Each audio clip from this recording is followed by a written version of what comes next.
Welcome back दोस्तों। आज मैं आपके सामने रिसेंटली तेलुगु लैंग्वेज में रिलीज हुई एक अंडररेटेड मूवी को लेकर आया हूँ। इसका नाम है क्राइम रील। डायरेक्टर भाई साहब ने इस मूवी के जरिए से आजकल के हालात के बारे में जिक्र किया है। अब यहाँ पर कौन सही है कौन गलत है डिपेंड्स अपॉन पर्सन्स मेंटालिटी, लेकिन जो भी हो रहा है वो सही नहीं हो रहा। सोशल मीडिया जितना पॉजिटिव रिजल्ट देता है उससे भी ज्यादा नेगेटिव रिजल्ट भी देता है। मूवी का एंडिंग देखने के बाद आप कमेंट करके बताना जरूर कि आपका क्या नजरिया है इस मुद्दे पर। तो चलिए फटाफट से मूवी की कहानी को स्टार्ट कर लेते हैं। उससे पहले लूटा दो प्यार, फॉलो ऑन इंस्टाग्राम।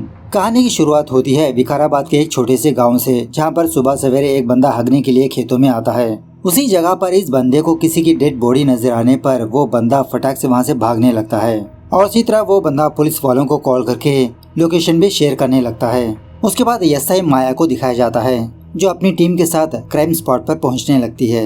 इस तरफ क्राइम स्पॉट पर एक बंदे के 100 सब्सक्राइबर्स होते हैं। वो बंदा यहाँ की वीडियो बनाने लगता है, वो भी लाइव। अपने 100 सब्सक्राइबर्स को ये वीडियो दिखाकर सिंपैथी गेन करते रहता है। इसी दरमियान में माया और उसकी टीम यहाँ पर पहुँच जाते हैं। पता चलता है कि ये तो एक लड़की की लाश है, किसी ने इस लड़की को बहुत ही बेरहमी से मार दिया। तभी क्राइम स्पॉट पर अंजी नाम का एक बंदा आता है। कल ही अंजी ने एक लड़की की मिसिंग कंप्लेंट लिखवाई थी, इसलिए पुलिस वाले इसको यहाँ पर बुलाते हैं। अंजी इस लड़की को पहचान कर मौनी मौनी कहकर फूट फूट के रोने लगता है। मोनिका अंजी की कजिन होती है। पुलिस वाले फटाफट से मोनिका के पेरेंट्स को भी इन्फॉर्म कर देते हैं। उसके माँ बाप भी क्राइम स्पॉट पर पहुंचकर बहुत रोने लगते हैं और मोनिका इनकी एक लौती बेटी होती है। खैर बाद में माया और उसका एक साथी गाँव में जाकर मोनिका के बारे में ही पूछताछ करने लगते हैं। सारे गाँव वालों का यही कहना होता है कि मोनिका बहुत ही अच्छी लड़की थी। 2 दिन पहले अंजी के साथ उसकी शादी होने वाली थी, लेकिन रातों रात मोनिका अपने घर से भाग गई, शायद अपने किसी बीएफ के साथ। यह सुनने के बाद माया और उसका साथी यही सोचने लगते हैं कि मोनिका को अंजी ने ही मारा होगा। मतलब मोनिका को अंजी से शादी नहीं करनी थी, इसीलिए वो घर से भागने लगी। अंजी ये बात जानकर उसको मार दिया होगा। माया अंजी को अपने पास बुलाकर पूछने लगती है, क्यों तुमने मोनिका को मारा? अंजी कहने लगता है, अरे मैडम मैं मोनी को क्यों मारूंगा, वो तो मेरी जान है, मुझसे बहुत प्यार करता हूँ। माया पूछने लगती है कि अगर तुम उस लड़की से इतना प्यार करते हो तो जबरदस्ती उसके साथ शादी क्यों करने लगे? अंजी कहने लगता है, शादी तो मैं उससे ही करना चाहता था, लेकिन जबरदस्ती नहीं मैडम। इस तरह से अंजी जो हुआ वो बताने लगता है। सीन थोड़ा सा फ्लैशबैक में जाने लगता है। मोनिका उसी गाँव के एक स्कूल में अपनी पढ़ाई करती रहती है और इसी तरह अंजी मोनिका को बचपन से ही बहुत प्यार करते रहता है, लेकिन कभी भी इसने अपना प्यार का इजहार नहीं किया।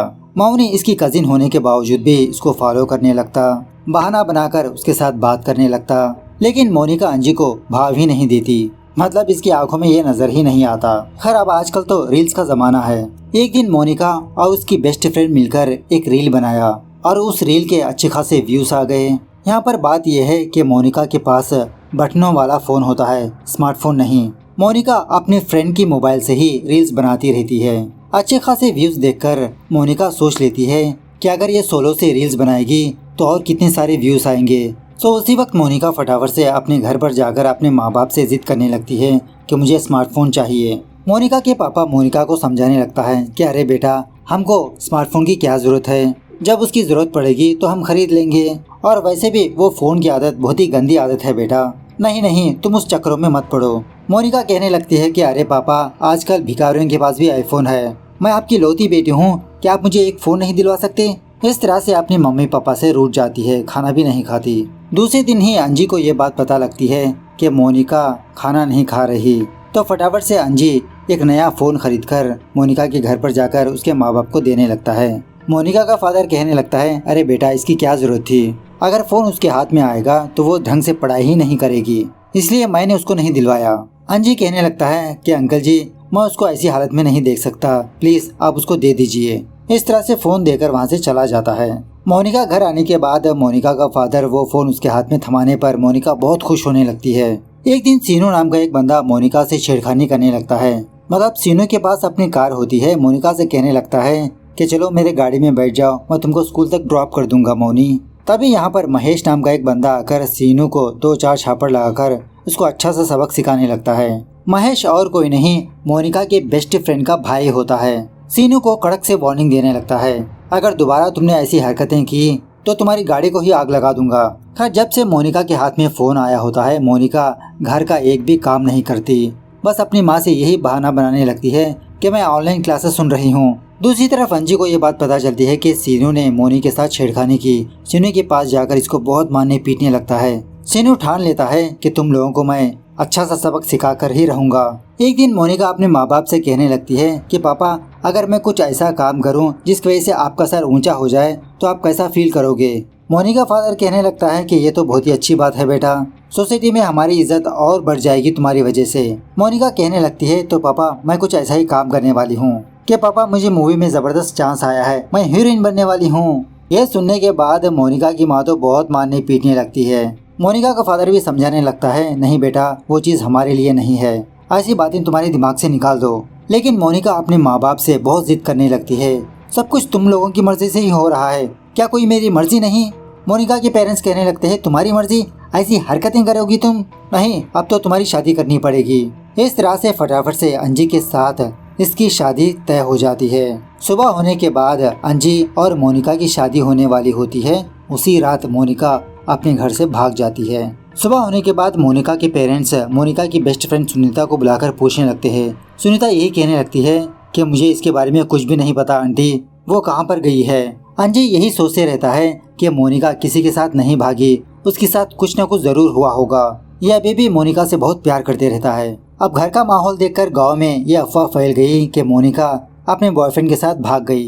इस तरह से अंजी जो हुआ वो सारी बात माया को सुनाने लगता है। खैर उसके बाद मीडिया वाले माया से इस केस के बारे में काफी सारे सवालात पूछने लगते हैं। और यहाँ पर एक और बात ये है कि माया ने अभी तक एक भी केस सॉल्व नहीं किया। बाद में माया और उसकी टीम सुनीता के घर के पास जाकर सुनीता से थोड़ा हार्डली पूछने लगते हैं कि तुमको जो कुछ भी पता है वो हमको बता दो। सुनीता कहने लगती है कि मैडम मुझे कुछ नहीं पता, सब कुछ उस जॉनी ने किया। इस तरह से जो हुआ वो बताने लगती है। एक दिन फिल्म इंडस्ट्री में काम करने वाला जॉनी नाम का एक बंदा मोनिका को डीएम करता है। मोनिका के रील्स को देखकर मैसेज के जरिए से मोनिका को ऑफर देने लगा कि आप हमारी मूवी में एज ए हीरोइन की तरह काम करोगे। मोनिका यही खुशखबरी सुनीता को सुनाते हुए बहुत खुश होने लगती है। लेकिन मोनिका थोड़ा अपसेट भी होने लगती है क्योंकि मोनिका को डर होता है कि इसके माँ बाप राजी नहीं होंगे। सुनीता मोनिका को समझाने लगती है कि तुम अपने माँ बाप को किसी भी तरह से समझाओ यार, अगर तुम एक बार हीरोइन बन गई तो तुम्हारी दिशा ही बदल जाएगी। हर माँ बाप ऐसे ही होते हैं, बस तुम जिद पर अड़ी रहो, वही तुम्हारी बात मानेंगे। प्रेजेंट डे पर सुनीता यही कहने लगती है कि उसके घर में क्या हुआ पता नहीं, लेकिन 2 दिनों के बाद उसकी शादी तय हो गई और उसी रात मोनिका अपने घर से भाग गई। पुलिस वाले सुनीता से जॉनी का इंस्टा आईडी मांग लेते हैं। जब माया अपने पुलिस स्टेशन पर आती है तो पुलिस स्टेशन में एसपी आया होता है। माया को बहुत डांटने लगता है कि तुम जहाँ पर भी गई एक भी केस सॉल्व नहीं कर पाई। ये तो बहुत ही छोटा गांव है, यहाँ पर भी क्राइम रेट बढ़ रहा है, लेकिन तुमने अभी तक एक केस भी सॉल्व नहीं किया। इस तरह से माया के ऊपर प्रेशर डालने लगता है। उसके बाद माया का टीम मेंबर माया को एक जबरदस्त आइडिया देने लगता है कि मैडम आप भी एक खूबसूरत लड़की बनकर रील बनाइए और उस जॉनी बंदे को डीएम करिए, ऐसे ही उसको हम पकड़ सकते हैं। तो माया उसी तरह से जबरदस्त रील्स बनाकर उस जॉनी को डीएम करने लगती है कि मुझे एक फिल्म का चांस चाहिए। सो दूसरी तरफ जॉनी माया का डीएम देखकर इसको रिप्लाई देने लगता है, इससे चैटिंग करने लगता है।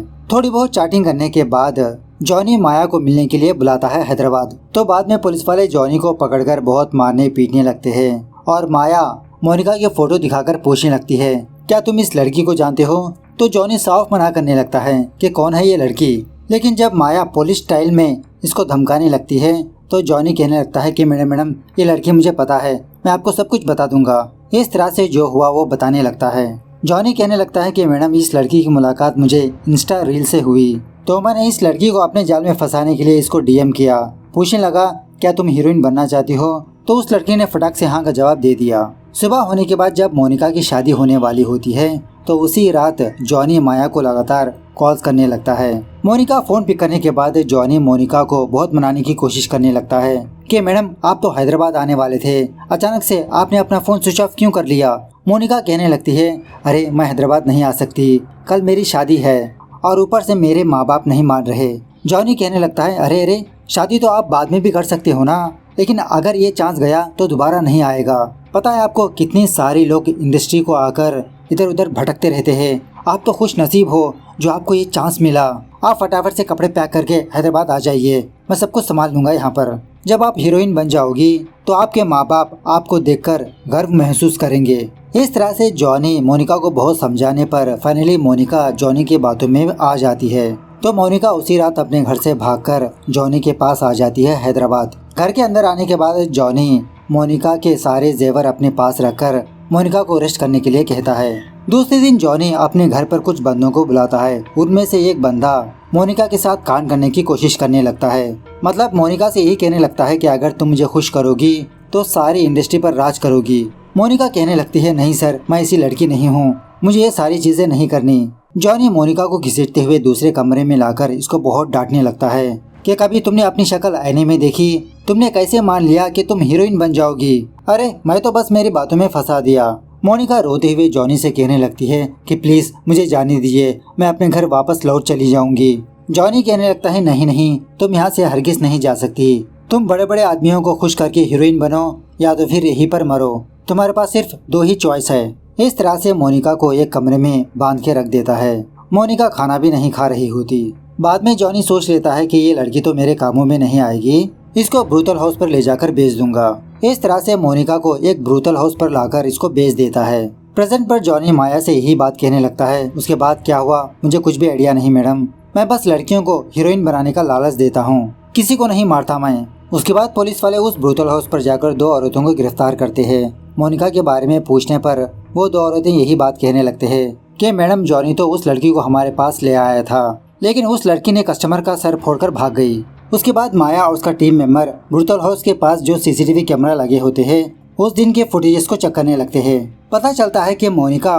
उस ब्रूतल हाउस से बाहर भागने के बाद दूसरी गली में आकर किसी की ऑटो पकड़ी। सो माया उसकी टीम फटाफट से हैदराबाद जाकर उस ऑटो वाले बंदे को पकड़कर पूछने लगते हैं कि उस रात तुमने उस लड़की के साथ क्या किया। ये ऑटो वाला बंदा कहने लगता है कि मैडम मैंने किसी को नहीं मारा। इस तरह से उस रात जो हुआ वो पुलिस वालों को सुनाने लगता है। उस रात जब ये ऑटो वाला बंदा अपनी सवारी का इंतजार कर रहा था उसी वक्त मोनिका फटाक से इसके ऑटो में आकर बैठ जाती है। यह ऑटो वाला बंदा मोनिका से ओटीपी पूछने लगता है, लेकिन ऑफकोर्स मोनिका ने तो किसी ऑटो को बुक नहीं किया होता। इस ऑटो वाले बंदे से रिक्वेस्ट करने लगती है कि भैया प्लीज मुझे यहाँ से ले चलो दूर, मैं कुछ लोगों के पास फंसी हुई थी। इस तरह से बहुत रिक्वेस्ट करने के बाद वो ऑटो वाला बंदा मोनिका को किसी दूसरी जगह पर लाता है। बाद में मोनिका फोन करके किसी को अपना लोकेशन शेयर करते हुए यहाँ पर बुलाने लगती है। थोड़ी देर के बाद एक कार इस ऑटो के पास आकर मोनिका को यहाँ से ले जाती है। माया अपने टीम मेंबर से कहने लगती है कि तुम उस प्लेस पर जाकर वहाँ का फुटेज हासिल करो, पता चलेगा कि इस ऑटो वाले बंदे की बात कितनी सच है। सो दूसरे दिन पुलिस वाले उस एरिया का सीसीटीवी फुटेज चेक करके गाड़ी का नंबर हासिल कर लेते हैं। पता चलता है कि वो गाड़ी और किसी की नहीं सीनू की है, वही सीनू जिसने मोनिका को छेड़ा था। दूसरी तरफ जब सीनू अपने कुछ बंदों के साथ होता है तो पुलिस वालों को यहाँ पर आता हुआ देख सारे लोग यहाँ से भागने लगते हैं। सो फाइनली माया सीनू को पकड़कर पुलिस स्टेशन में लाकर बहुत धुलाई करने लगती है। पूछने लगती है कि तुमने मोनिका के साथ क्या किया। मुझे ऑलरेडी पता लग चुका है कि तुम मोनिका से छेड़खानी कर रहे थे, उस पर तुम्हारी बुरी नजर थी। माया पूछने लगती है कि जिस दिन मोनिका मरी थी उस दिन तुम्हारी गाड़ी कहाँ पर थी। सीनू कहने लगता है कि मैडम वो गाड़ी मेरे पास नहीं थी, मेरे दोस्तों ने ले जाकर 2 दिनों के बाद मुझे लौटाया।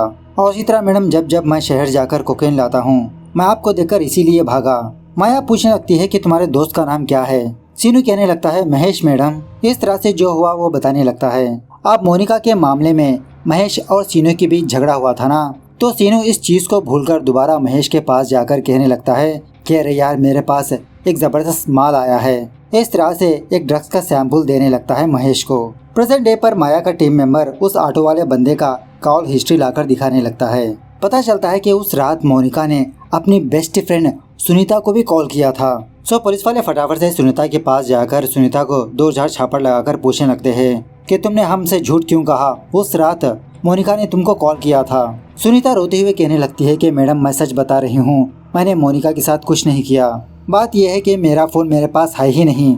जब मोनिका अपने घर से भाग गई थी उसी दिन मेरे भाई महेश ने मेरे हाथ से मेरा फोन छीन लिया ताकि मैं भी मोनिका की तरह कुछ ऐसे कांड ना कर दूं। उसके बाद पुलिस वाले महेश और उसके दोस्तों को पकड़ ही लेते हैं। वो लोग किसी जगह पर गांजा फूक रहे होते हैं।